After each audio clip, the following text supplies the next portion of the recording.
আমার লক্ষিন্দর কেমন আছে জালো ঝাড়ল খবর নিয়ে আগো পুত্র শোকে কাঁদে রাজা গোরে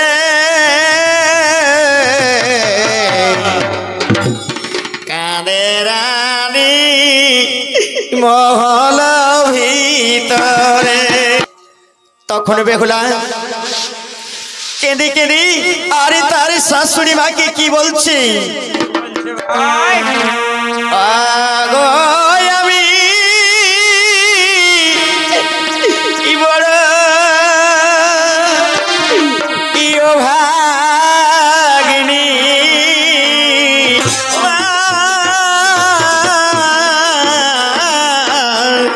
সবই ধরে ফিরে আবার বাতাইব আমি।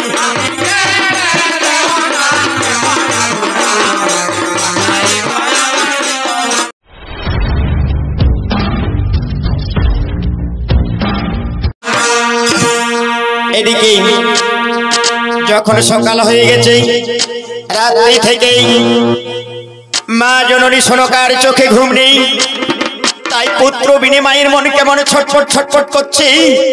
ওগো পুত্র বিনে মায়ের মন ওরে হাহাকার,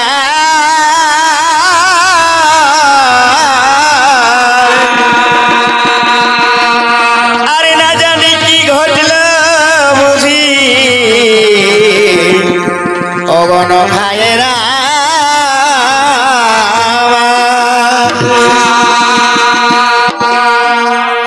তাই সীমা জননী সনকা তাদেরই বাড়ির সেই চাকরানি ঝাড়ল কি বলছি, ওরে ঝাড়লি ও ঝাড়লি কামিনী আমার লক্ষিন্দর কেমন আছে জালো ঝাড়ল খবর নিয়ে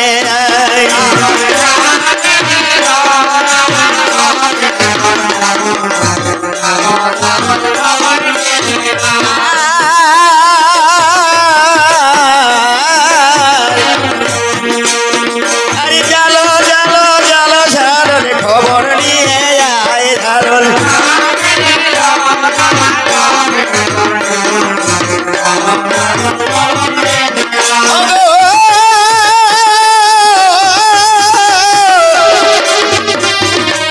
জালো ঝাড়ল তাড়াতাড়ি সাতালি পর্বতে ঝাড়ল।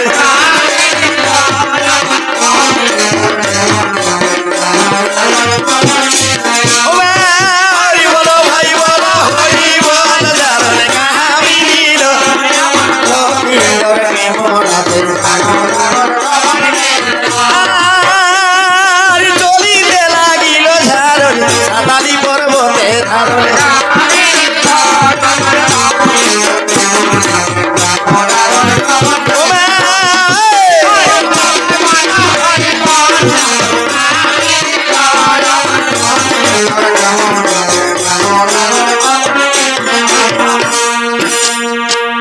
এদিকে ঝাড়ল সেই সাতালি পর্বতে গিয়ে লোহর কপাটে আঘাত দিচ্ছে, কিন্তু বেহুলা কোনো কথা না বলেই লোহর কপাট খুলেনি। তাই ঝাড়ল কামিনী দেখছি আজ সমস্ত প্রহরী সেই নেউল ময়ূরী তারা সবাই মরে মরে পড়ে আছে। কত পাখির বাসা ভেঙেছে, কত পাখির প্রাণ গেছে, আর বড় বড় বৃক্ষ তারা সবাই ভেঙে ভেঙে পড়ে আছে। আজই ছুটতে ছুটতে সেই ঝাড়ল কামিনী চম্পক নগরে যাই না রাজমহলে পৌঁছেছি। রানী জিজ্ঞাসা করছি, বলছি ঝাড়লি বলি ওই বাসর ঘরের সংবাদ আমায় তাড়াতাড়ি বলে দেই। তখন ঝাড়লি কি বলছি, বলছি রানীমা আমি তোমার কথা মতো গিয়েছিলাম, কিন্তু কত অনুরোধ করেছি বেহুলা লোহর কপাট খুলেনি। রানীমা মনে হয় ও বেহুলা দিছে ইগুড়ি গু মুড়ি যে মনে কাঁদে ব্যথিত ময়ূরী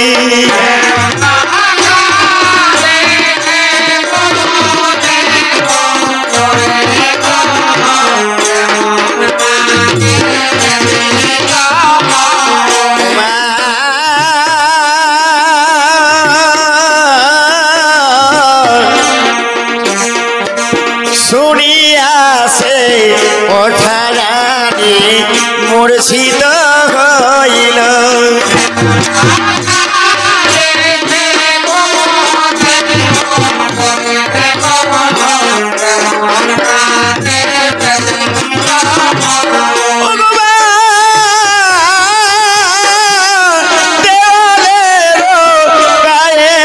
আমি শুনেছি কান পেতে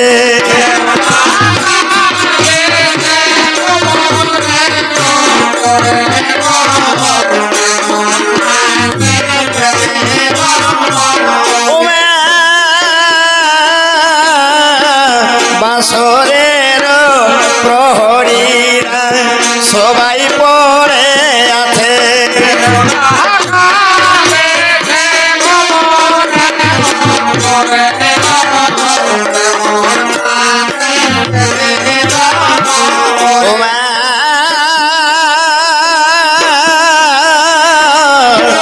শুনিয়াছে কথারানি মূর্ছিত হইল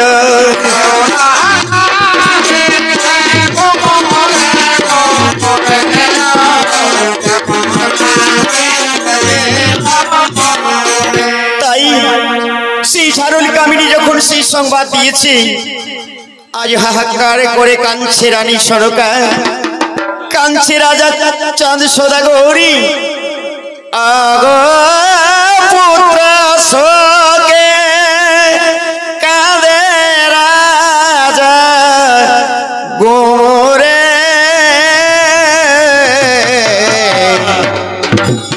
কাঁদে রানী মহল ভিতরে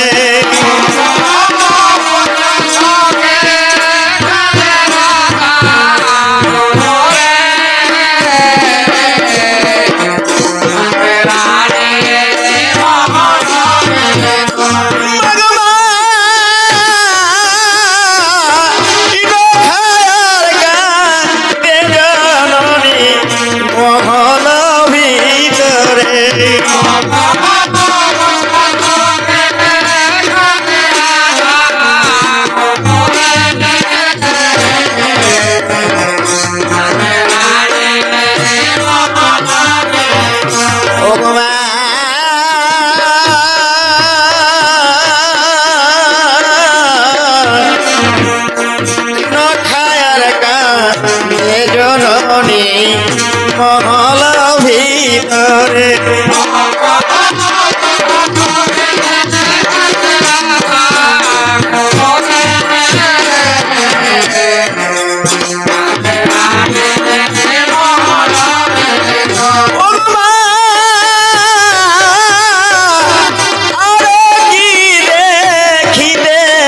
আমার লক্ষ্মী ধরে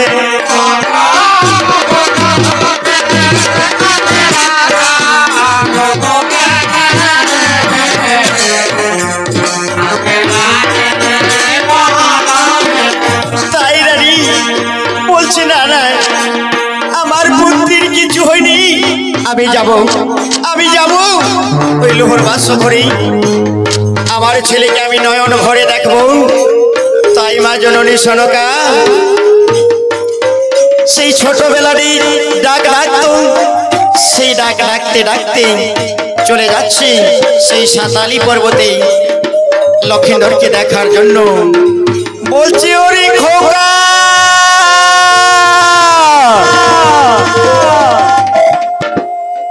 কোথায় আছিস জাদুমণি আয় রে আমার নয়ন মণি কোথায় আছি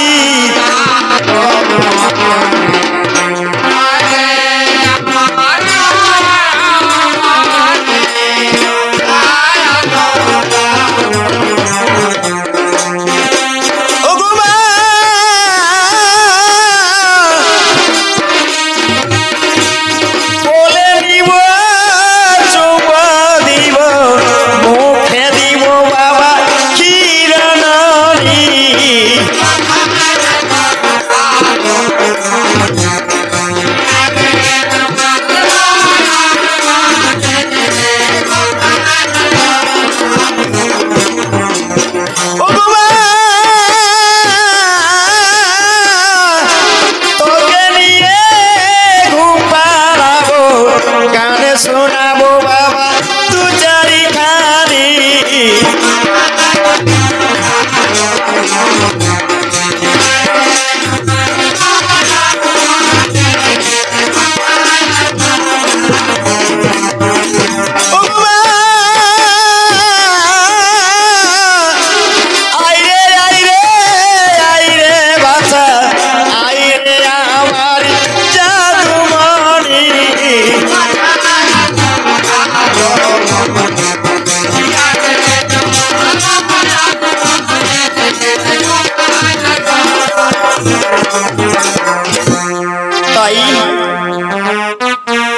সীমা জননী সরকা আজ লোহর কপাটের সামনে গিয়ে দাঁড়িয়ে আর বেহুলাকে বলছে ও মা বেহুলা এই লোহর কপাট খুলে দাও মা বাসঘরের কপাট খুলে দাও আমি তোমার শাশুড়ি আমি দেখতে চাই আমার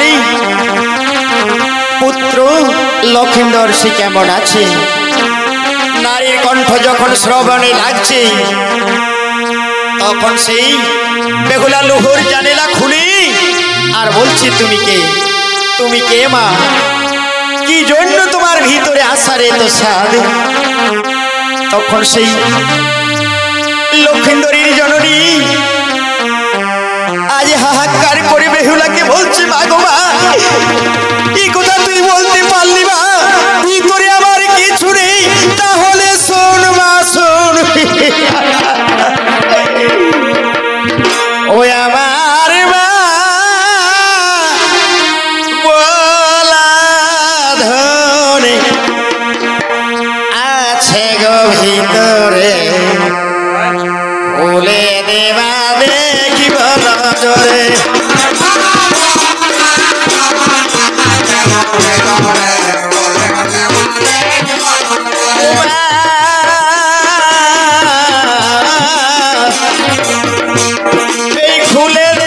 খুলে দেবা বলে বারে বারে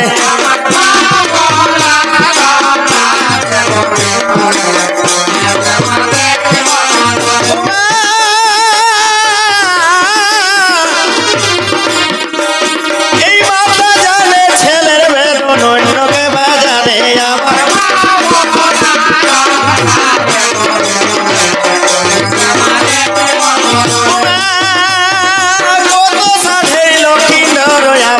জীবনে আমার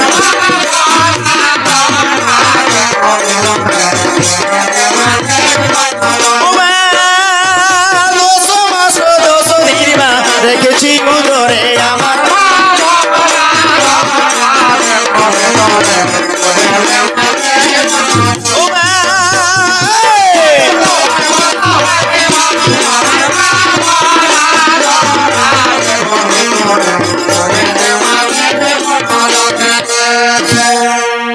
তাই সেই কথা যখন বলেছি তখন বেহুলা বলছে মা আমার শ্বশুর মশাইকে পাঠিয়ে দিবে যাও মা আমার শ্বশুর যদি আমার সাথে নিঃসত্য পালন করি তাহলে আমি লোহর কপাট খুলবো তা নইলে আমি লোহর কপাট খুলবো না মা এমন সময় নেড়া গিয়ে চাঁদ সদাগরকে বলছি জান আপনাকে ডাকে চাঁদ সদাগর সেই লোহর কপাটের সামনে গিয়ে আর বেহুলাকে বলছে, বলো মা বেহুলা, তোমার কি ত্রিসত্য আছে? ওগো শ্বশুর মশাই, আমার প্রথম সত্য হলো আমি লুহুর কপাট খুলবো। এই শর্তে আমি লুহুর কপাট খুলবো, কিন্তু স্বামীর গায়ে কাউকে হাত দিতে দেব না। চাঁদ সদাগর বলছে, হ্যাঁ মা, আমরা শুধু দু নয়ন ভরে দেখবো, গায়ে হাত দেব না। আর তোমার কি সত্য আছে মা? বলছে, ওগো শ্বশুর মশাই, আমার দ্বিতীয় সত্য হলো আমাকে একটি কলার মান্দাজ তৈরি করে দিতে হবে। বলছে, হ্যাঁ মা, আমি তোমাকে কলার মান্দাজ তৈরি করে দেব। আর তোমার কি সত্য আছে মা? ওগো শ্বশুর মশাই, আমার তৃতীয় সত্য হলো আমাকে এই লোহর বাসঘর থেকে গুঞ্জরিয়া নদী পর্যন্ত দুধের নদী তৈরি করে দিতে হবে। এতক্ষণে চাঁদ সদাগর নিরুপায় হলেন। তাই তো, এ সত্য মানব কি মানব না? বেহুলা বলছে, ওগো শ্বশুর মশাই, এই সত্য যদি তুমি আমার না মানো, তাহলে আমি লুহুর কপাট খুলবো না। নেড়া বলছে, প্রভু আপাতত মেনে নাও, আপাতত মেনে নাও, পরের ব্যাপার পরে হবে। চাঁদ সদাগর বলছে, হ্যাঁ মা, আমি তোমার ত্রিসত্যে রাজি, ত্রিসত্য পালন করি। আর যখন লুহুর কপাট খুলে দিচ্ছি, দেখছে লক্ষিন্দরী বিবর্ণ অবস্থায় পড়ে আছে সেখানে। এদিকে যেই না সীতার শাশুড়ি মা লক্ষিন্দরকে দেখার জন্য সেই সম্মুখে যাচ্ছে, বেহুলা তার আঁচল ধরে টেনে দিয়েছে। বলছে, কি মা, আমার শ্বশুর মশাই তো আমার সাথেই ত্রিসত্যে রাজি হয়েছে, আমি লুহুর কপাট খুলবো, খুলেছি, কিন্তু স্বামীর গায়ে হাত দিতে দেব না। তখন বেহুলা কেঁদে কেঁদে আরে তার শাশুড়ি মাকে কি বলছে, আমি কি বড় ভাগিনী,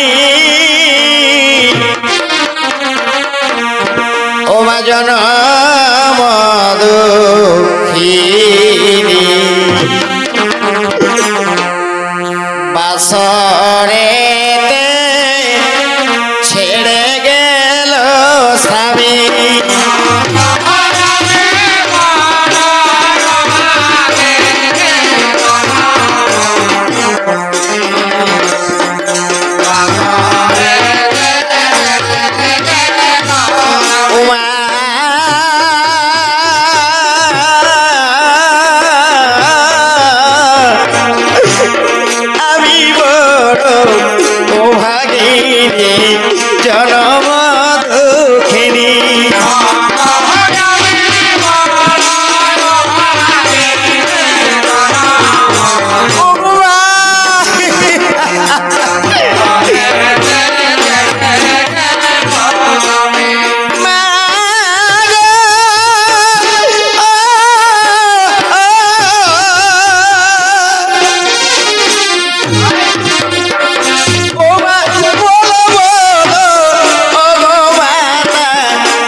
চাঁদ সদাগর বলছে ওরি ওরি নেড়াইন ফরি আমারই ওই চন্দন বন থেকে চন্দন কাটেনি চিতা তৈরি করি এখানে সৎকার করে আমরা বাড়িতে চলে যাব এখন নেড়াইন ফরি কি যখন বলেছি তখন নেড়াইন ফরি আজ নিরুপায় হলেনি তাই তাই চাঁদ সদাগর বলছে ওরি নেড়া বিলম্ব করিস না তাড়াতাড়ি যা ও নেড়া যা রে আনে রে চন্দন আরে ওই চন্দনের চিতা নলে পোড়াবো নন্দন বেড়া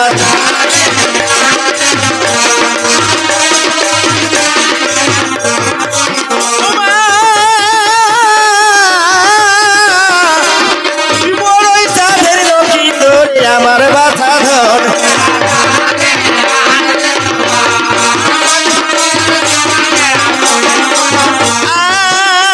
আর তাড়াতাড়ি ডারে রেড়া চন্দন গান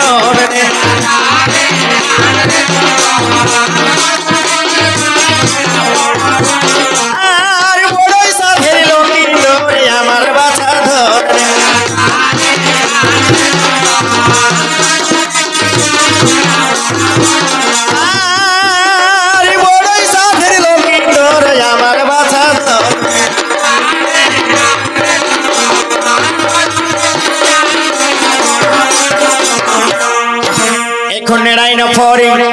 সেই চন্দন বন থেকে চন্দন কাটেনি আর বাসর ঘরের দুয়ারে চিতা তৈরি করলেন গিয়ে চাঁদ সদাগরকে বলছে প্রভু আমি চন্দন কাঠের চিতা তৈরি করেছি এবার নিয়ে আসুন লক্ষিন্দরের মৃতদেহ এখানে পুড়িয়ে দিয়ে আমরা বাড়িতে চলে যাব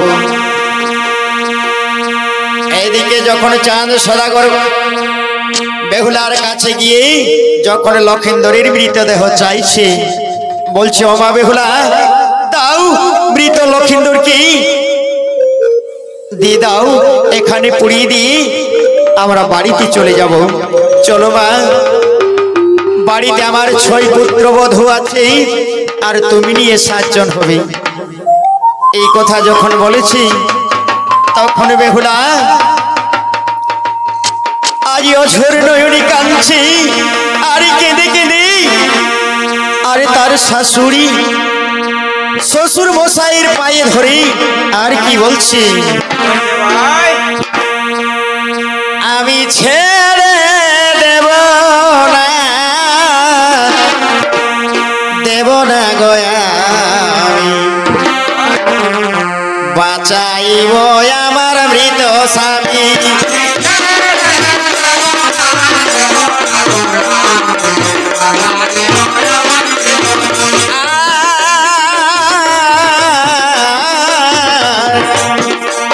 আরে স্বামী ধরে ফিরে আবার বাঁচাইব আমি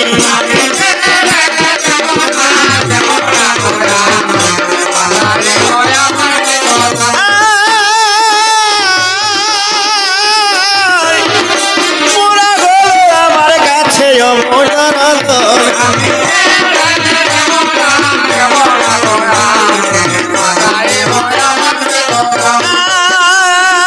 বলে দিল বেহুলা শ্বশুর নিকটে